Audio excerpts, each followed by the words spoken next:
जय श्री राम साथियों, आज आपको हनुमान चालीसा और बजरंग बाण के बारे में बताऊंगा क्योंकि ये दोनों ऐसे जीते जागते मंत्र हैं जिन्होंने कईयों को सफल बनाया है।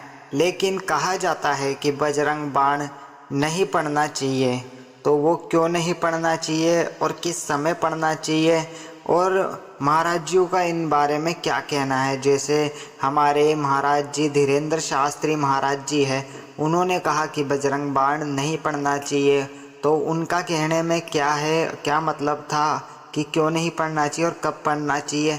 साथ ही साथ राज महाराज जी ने भी बताया था, उनका कहना है कि बजरंग बाण पढ़ने में कोई दिक्कत नहीं है। तो दोनों की मैंने ब्रॉडकास्ट देखी, उसमें यहाँ पर कुछ समझ आया कि कौन किस तरीके से सही बोल रहा है। वैसे तो बात दोनों की ही सही थी और दोनों बहुत ही ज्ञानी हैं। इनमें हम तो बहुत छोटे हैं अपन सब उनके सामने, फिर भी अपने हिसाब से जब दोनों ने बात की तो अपन थोड़ा बहुत समझते तो हैं कि कौन सही और कौन गलत बता रहा है बजरंग बाण के बारे में थोड़ी बहुत, या फिर दोनों की बात क्या है। तो वो आपको यहाँ पर हमारे नज़रिए से बताएंगे, तो आप भी अपना फिर नज़रिया कमेंट में ज़रूर बताइएगा। क्योंकि हनुमान चालीसा और बजरंग बाण दोनों बहुत ही अच्छे मंत्र हैं एक तरीके से, क्योंकि कईयों की ज़िंदगी सफल करने वाले मंत्र हैं। हमेशा संकट से मिटाने वाले हनुमान जी के हमेशा जीते हुए मंत्र रहते हैं, क्योंकि हनुमान जी ही ऐसे महाराज है जो हर संकट से हमको निकाल सकते हैं, हमारे प्रभु। तो स्टार्ट करते हैं वीडियो को जय श्री राम के नारे से। जय जय सिया राम, जय सिया राम, जय हनुमान जी महाराज, जय हनुमान जी महाराज, जय बाबा नीम करोली जी महाराज, हम सब पे कृपा बनाए रखना। तो साथियों, राज महाराज जी ने बताया था कि बजरंग बाण बोलने में गाने में कोई दिक्कत नहीं है, बजरंग बाण के पाठ करने में। और बजरंग बाण का जो पाठ है वो तो आप जानते हो, हनुमान चालीसा से भी कई गुना काम करने वाला पाठ बताया जाता है। तो ऐसे में फिर धीरेन्द्र शास्त्री जी से पूछा गया था, तो धीरेन्द्र शास्त्री जी कह रहे थे, तो अब जब वो कह रहे थे तो उनका भी मैंने मतलब समझा। आप जानते होंगे साथियों, आपका हनुमान चालीसा अगर आप पाठ अच्छे से करते हो तो आपके काम बन जाते होंगे। जब हमारे काम हनुमान चालीसा से बन रहे हैं तो हम हनुमान जी को शपथ क्यों दिलाएं, क्योंकि धीरेन्द्र शास्त्री जी बता रहे थे कि इसमें हम हनुमान जी को एक शपथ दिला रहे हैं कि तुमको आना ही पड़ेगा।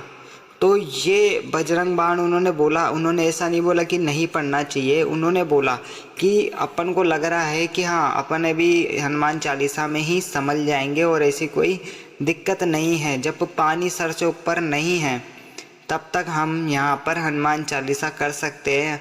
हम हनुमान जी को शपथ क्यों दिलाए जब हम प्यार से हनुमान जी से काम निकलवा सकते हैं। उनका जो कहने का मतलब यहाँ पर उनके शब्द जो लग रहे थे उस हिसाब से, तो ये बात भी सही है कि आपका काम, आप सोचिए अगर आपको घर में किसी बड़े बुज़ुर्ग से आपका काम निकल रहा है, वो बोल रहा है कि मैं आपको 2-3 दिन बाद, जैसे पैसे की बात है, 2-3 दिन बाद बेटा दे दूँगा।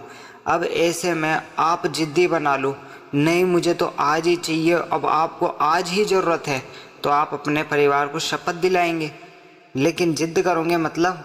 और अगर आप देखोगे कि यार हाँ 2-3 दिन बाद भी काम चल सकता है, तो ये दोनों मंत्रों का इस तरीके से उन्होंने एक बताया।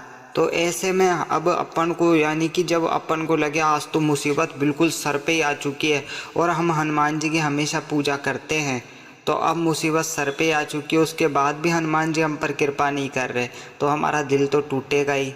तो ऐसे में फिर आपको बजरंग बाण पढ़ने में बहुत ही बढ़िया रहेगा, क्योंकि एक तरीके से फिर आप हनुमान जी को शपथ दिला सकते हो कि प्रभु हमने हमेशा श्री राम जी का नाम लिया, हमने हमेशा आपको प्रणाम किया, आपका नाम लिया, आपको याद किया, तो फिर अब तो आपको आना ही पड़ेगा, इस मुसीबत से प्रभु निकालना ही पड़ेगा। तो फिर आप बजरंग बाण इस तरीके से पढ़ सकते हैं। बाकी आप लोगों की क्या राय है मुझे ज़रूर बताइएगा। मैं तो अपना जो से दोनों के उनका समझा तो उस हिसाब से मैं बताया हूँ, बाकी आप भी अपनी राय बता दीजिएगा। और आज के लिए सिर्फ इतना ही दोस्तों। जय